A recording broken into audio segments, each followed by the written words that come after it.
অল্প মশলায় পুঁইশাকের এই রেসিপি একবার হলেও বানিয়ে দেখো। স্বাদ সারা জীবন মুখে লেগে থাকবে। স্বাদে গন্ধে ভরপুর এই রেসিপিটা থাকলে গরম ভাতের সাথে আর অন্য কিচ্ছু দরকার হয় না।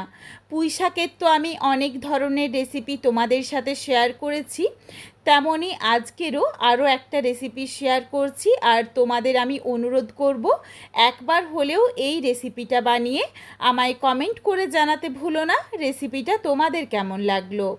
তাহলে চলো আজকে রেসিপি দেখে নেওয়া যাক।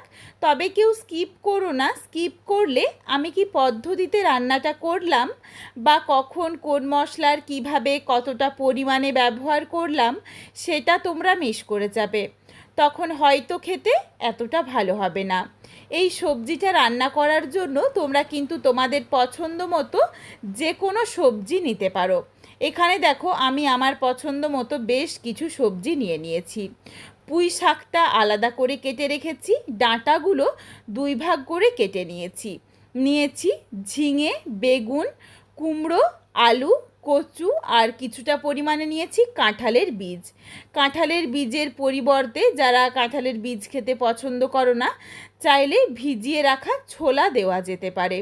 তোমরা এর মধ্যে যা যা সবজি পছন্দ করো না সেটা বাদ দেবে, আর যেগুলো পছন্দ করো চাইলে কিন্তু আরও যে কোনো সবজি এর সাথে অ্যাড করতে পারো।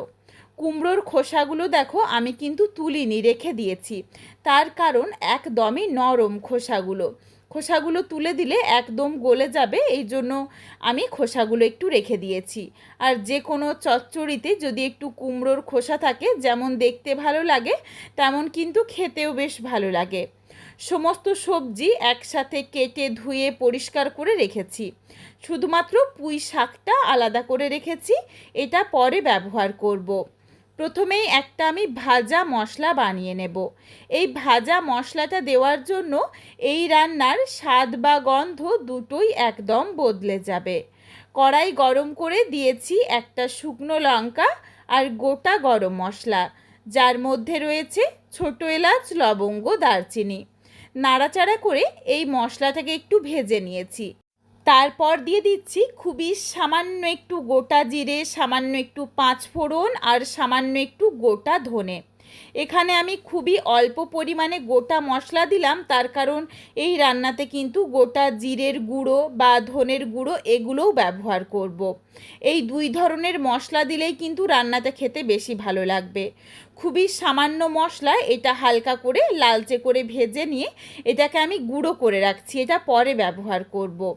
আর সবজির পরিমাণ বুঝে আবারও দেব জিরে গুঁড়ো বা ধনে গুঁড়ো। কড়াইয়ের মধ্যে সামান্য একটু সর্ষের তেল গরম করে এক মুঠো ডালের বড়ি দিয়ে বড়িটা অনবরত নাড়াচাড়া করে লাল করে ভেজে তুলে রাখলাম। কড়াইয়ের মধ্যে দেখো সামান্য একটু তেল রয়েছে, এই তেলের সাথে আবারও খুবই অল্প পরিমাণে একটু সর্ষের তেল দিয়ে দিয়েছি।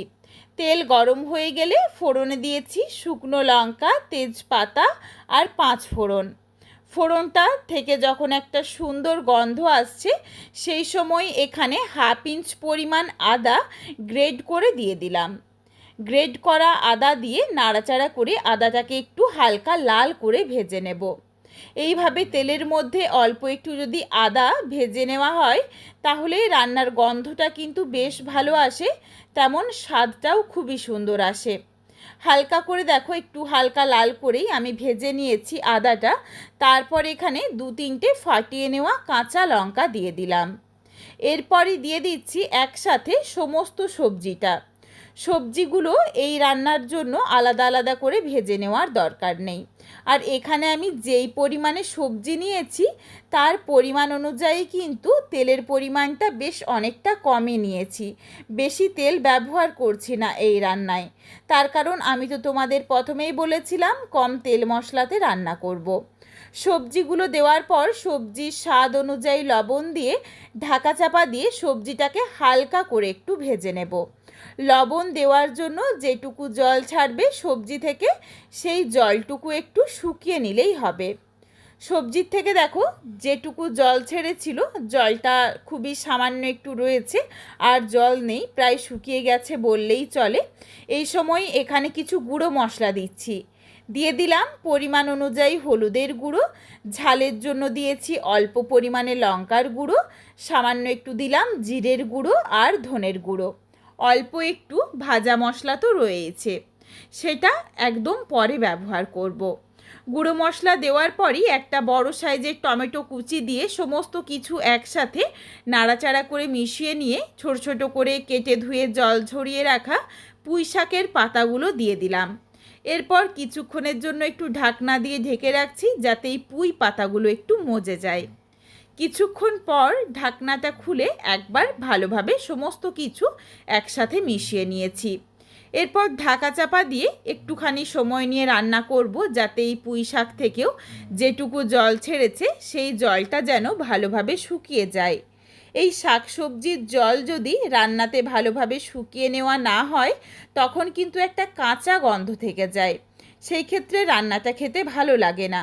এই জন্য কম তেল মশলা দিলেও অবশ্যই শাকসবজির জলটাকে শুকিয়ে নিও। জলটা দেখো আর একদমই নেই, জলটা ভালোভাবে যেমন শুকনো হয়ে গেছে তেমনই মশলার সাথে ভালোভাবে সমস্ত সবজিটা কষানোও হয়ে গেছে। এরপর বেশ কিছুটা পরিমাণে জল দিয়ে দিলাম। জলের পরিমাণটা তোমরা তোমাদের পছন্দ মতো কম বা বেশি করে নিও, তবে এখনও কিন্তু সবজিগুলো সেদ্ধ হয়নি, সবজিগুলো সেদ্ধ হতে একটু সময় লাগবে, এই জন্য জলের পরিমাণটা একটু বেশি দিলাম। আর এখানে কিন্তু এই রান্নাটা আমি একদম শুকনো শুকনো করে বানাবো না, একটু মাখো মাখো রাখবো যাতে ভাতের সাথে মেখে খাওয়া যায়।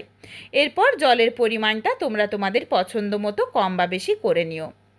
যখন ঝোল ভালোভাবে ফুটে উঠেছিল তারপরই গ্যাসের ফ্লেম লোতে করে ঢাকা চাপা দিয়ে বেশ কিছুক্ষণ সময় নিয়ে রান্নাটা করে নিয়েছি। তারপর ফেরত এসেছি, দেখো সমস্ত সবজি সুন্দরভাবে সুসেদ্ধ হয়ে গেছে। খুন্তিতে করে একটু চেপে নিলাম যাতে একটু কয়েকটা সবজি ভেঙে যায়, তাহলে একটু ঘন হয়ে যাবে। আর তারপরই দিয়ে দিয়েছি ভেজে রাখা বড়ি আর 1 চামচ পরিমাণে চিনি দিয়ে দিলাম। নিরামিষ রান্না একটু চিনি দিলে কিন্তু খেতে বেশ ভালো হয়। আর বেশ কিছুটা পরিমাণে টমেটোরও ব্যবহার রয়েছে।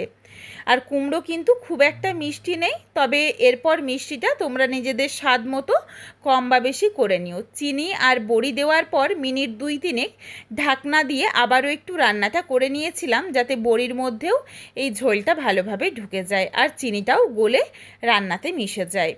মিনিট 2-3 পরেই ঢাকনাটা খুলে নিয়ে ভেজে গুঁড়ো করে রাখা যেই মশলাটা ছিল ভাজা মশলা দিয়ে নাড়াচাড়া করে ভালোভাবে মিশিয়ে নিয়েছি। এরপর 1 ফুট ফুটিয়ে নেব। এই ভাজা মশলা দিয়ে কিন্তু আর খুব বেশি সময় নিয়ে রান্না করা যাবে না, প্রায় 10 থেকে 20 সেকেন্ড মতো একটু ফুটিয়ে নিয়েছি। তারপর দিয়ে দিলাম 1/2 চামচ পরিমাণে ঘি। একবার হলেও এইভাবে রান্নাটা করে দেখো, এত সুন্দর একটা গন্ধ আসে এই ঘি আর ভাজা মশলার, রান্নাটা খেতে কিন্তু বেশ ভালো লাগে। তবে ঘি দেওয়ার সাথে সাথেই কিন্তু গ্যাসের ফ্লেমটা অফ করে দিতে হবে, তা না হলে ঘিয়ের সুন্দর গন্ধটা নষ্ট হয়ে যাবে। ঢাকনা দিয়ে রেখেছিলাম 5 মিনিটের জন্য স্ট্যান্ডিং টাইমে, তারপর দেখো নাবিয়ে নিয়েছি। তোমরা অনেকেই যারা ঘি খেতে পছন্দ করো না তারা চাইলে ঘিয়ের পরিবর্তে কাঁচা সর্ষের তেল দিতে পারো। বন্ধুরা একবার হলেও নিরামিষ পুঁই শাক এইভাবে রান্না করে দেখো, তারপর আমায় কমেন্ট করে জানিও যে রেসিপিটা তোমাদের কেমন লাগলো। এই রেসিপিটা তোমাদের যদি ভালো লাগে তাহলে লাইক করো, শেয়ার করে বন্ধুদের দেখার সুযোগ করে দিও। তোমরা যদি আরও এই ধরনের নিত্য নতুন ঘরোয়া রেসিপি দেখতে চাও তাহলে অবশ্যই আমার চ্যানেলটিকে সাবস্ক্রাইব করে পাশে থাকা বেলটি অন করে অল নোটিফিকেশান অন করে দিও যাতে আমার প্রত্যেকটা রেসিপির নোটিফিকেশান সবার প্রথমে তোমাদের কাছে পৌঁছে যায়। আবারও খুব তাড়াতাড়ি দেখা হচ্ছে ঘরোয়া নতুন কোনো এক রেসিপি নিয়ে। পরবর্তী রেসিপি দেখার আমন্ত্রণ রইল। পুরো ভিডিওটা দেখার জন্য অসংখ্য ধন্যবাদ। তাহলে আজকে আসি, সবাই ভালো থেকো, সুস্থ থেকো। আবারও খুব তাড়াতাড়ি দেখা হচ্ছে ঘরোয়া নতুন কোনো এক রেসিপির সাথে।